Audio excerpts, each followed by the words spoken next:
But in 2001, suddenly the media paid some interest, because then something appeared that was almost impossible to overlook. Right behind me is Britain's largest radio telescope, the Chilbolton Observatory. And here it was that the greatest sensation in the crop circle history was to appear in the fields right in front of the telescope. On the morning of 14th of August 2001, a formation was discovered which was different from any other previously seen. From the ground it looked like a tangled mess, wisps of crop spread around in no system. However, in the evening, with growing shadows, a picture appeared, unmistakably that of a face. That picture represented a whole new technique, a screen technique, the same that's used for printing a picture on paper. 3 days later, the face was joined by something that looked like a data strip. Rows of counters made out of standing and flattened crop. But soon an astonishing similarity is discovered. In 1974, the astronomer Carl Sagan composed a message that NASA sent into space from the Arecibo telescope in Puerto Rico. Binary figures which constituted a graphic code presenting key factors about humans and the planet we live on. 27 years later, an identical pattern appears in a crop field right in front of a similar radio telescope. However, on closer inspection, it seemed to show that the code contained some fundamental differences.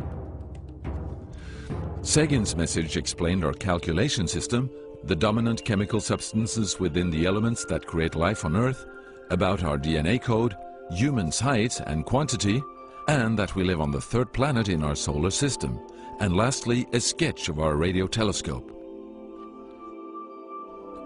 The message received described the same calculation system, but that silicon is most dominant in life forms in contrast to carbon.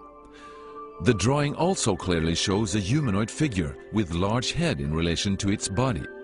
It's also explained that they have an extra string in their DNA, are approximately 4 feet tall, inhabit the third, fourth and fifth planets in their solar system, and have a population of around 21.3 billion.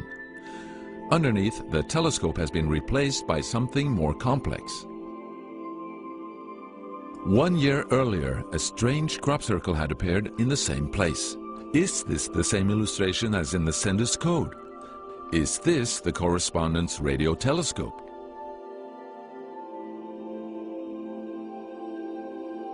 If this is not an extremely clever and well-calculated joke conducted by humans, is it a serious response from an alien civilization? The Chilbolton crop formations really gave new life to the speculations of who is behind this.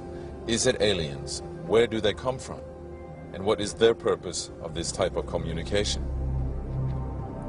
The following year, very nearly on the same day, a new picture appears that gives new force to the alien theory, this time in Crabwood, near the town of Winchester in Hampshire. Once again we see a face, but this time there is an unmistakable resemblance to something extraterrestrial. The picture also contains a print, somewhat similar to that of a CD, with something that appears to be a coded message. This formation also has a new type of design, this time with horizontal line patterns of variable thickness, similar to that of a TV picture.